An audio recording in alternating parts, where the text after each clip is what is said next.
আসসালামু আলাইকুম। Big shocking news Bangladesh ক্রিকেটে। ও মাই গড, এনামুল হক বিজয় এবং মোসাদ্দেক হোসেন সৈকত সহ 11 জনের বিরুদ্ধে বিসিবি প্রমাণ পেল যে তারা ফিক্সিংয়ে জড়িত। ও মাই গড, অলরেডি তাদের ব্যাপারে অ্যাকশন নিয়ে ফেলছে। 2026 বিপিএল তারা খেলতে পারবে না, অকশন থেকে তাদের নাম প্রত্যাহার করে ফেলছে। এনামুল হক বিজয়, মোসাদ্দেক হোসেন সৈকত, তারা এই জিনিসটা কিভাবে করতে পারলো? গত বিপিএলে আমরা দেখেছি যে বারবার একটা দল হারতেছিল, ওই দলটার নাম হচ্ছে দুর্বার রাজশাহী, এবং ওই দলটার অধিনায়ক হচ্ছে এনামুল হক বিজয়। সে ছিল সেই দলটার অধিনায়ক। আপনি জানলে অবাক হবেন যে ওই দলের অধিনায়ক এনামুল হক বিজয় এবং ওই দলটার ওনার মালিক সহ যে ফিক্সিংগুলো করেছে, এগুলো শুনলে আপনার গায়ের লোম খাড়াই যাবে। ও মাই গড, জানেন কি, এমন ম্যাচ তারা হারতে চেয়েছিল, কিন্তু আলটিমেটলি তারা ম্যাচগুলো জিতে গিয়েছে এবং এর জন্য তারা অনেক অসন্তুষ্ট ছিল। মানে কত ডিপলি ফিক্সিং হয়েছে দেখেন। অলরেডি তারা অনেকগুলো ম্যাচ হেরেছিল, কিন্তু এমন ম্যাচ তারা জিতেও গিয়েছিল। তারা চাইছিল না যে ম্যাচটা জিততে, কিন্তু জিতে গিয়েছিল। কিন্তু তাদের হয়ে তাদের দর্শকরা, তাদের টিমের, তাদের ফ্যান্সরা চেয়েছিল যে তাদের ম্যাচটা যেন জিততে, এই জন্য মাঠে গিয়েছে টিকিট কেটে, ঘন্টার পর ঘন্টা অপেক্ষা করেছে। কিন্তু তারা করেছে কি, ফিক্সিং করে আগের দিনে ডিসাইড করে ফেলছে যে তারা এই ম্যাচটা হারবে। চিন্তা করেন। ও মাই গড, এনামুল হক বিজয় যে প্লেয়ারটা, এই প্লেয়ারটার সম্পর্কে আমি যদি আরো বলি, যতগুলো শুনছি আপনি জানলে অবাক হবেন। আমি জানার পরে আমি জাস্ট বিশ্বাস করতে পারতেছিলাম না যে এই প্লেয়ারটার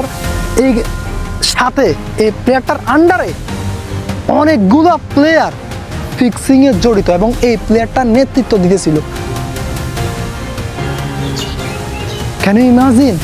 এনামুল হক বিজয়, আমি আবার বলতেছি এনামুল হক বিজয়, যে এনামুল হক বিজয়ের জন্য স্পেশালি আমি কিছুদিন আগেও আসলে অনেক দুঃখ প্রকাশ করতেছিলাম যে এই প্লেয়ারটা ঘরোয়া ক্রিকেটে অনেকগুলা ভালো ইনিংস খেলেছে, 50টা 100 করেছে।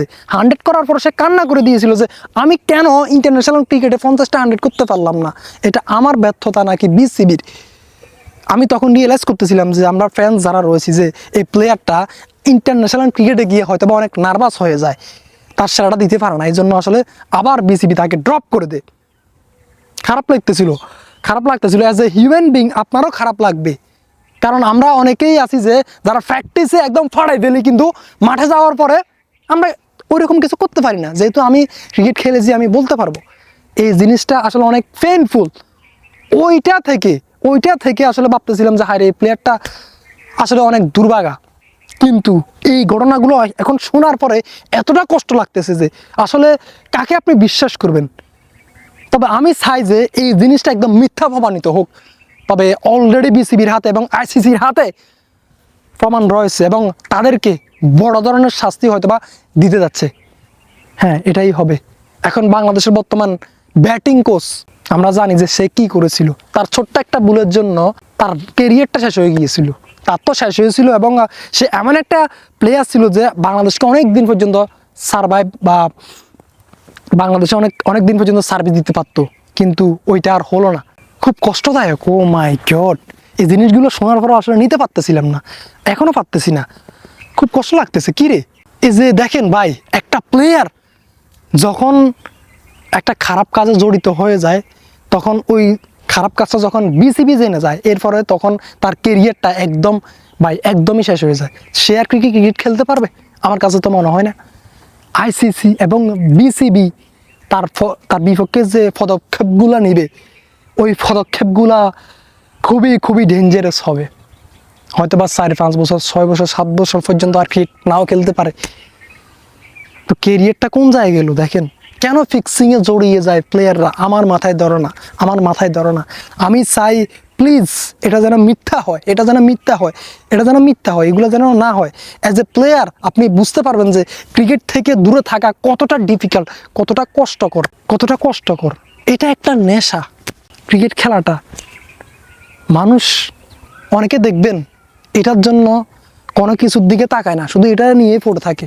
মানুষের একটা ভালো লাগা আছে, কেউ ভালো থাকতে পারবে না এটা ছেড়ে, যে আসলে অনেক দিন পর্যন্ত এটা খেলেছে। খুবই কষ্টদায়ক এটা। যাই হোক, আমার ভুল ত্রুটি হলো ক্ষমা করবেন, এবং আমি চাই এই জিনিসটা যেন মিথ্যা হয়। আর আপনারা চাইলে আমার চ্যানেলের সাথে থাকতে পারেন, একটা সাবস্ক্রাইব করে, একটা লাইক করে, যাতে করে আমি ভিডিও তৈরি করতে ইন্সপায়ার হই, আপনাদের সাথে সবসময় দেখা হয়, কথা হয়, এবং এই জিনিসটাগুলো আমি অনেক খুশি হব। আল্লাহ হাফেজ। ভুল ত্রুটি হলো ক্ষমা করবেন। আসসালামু আলাইকুম।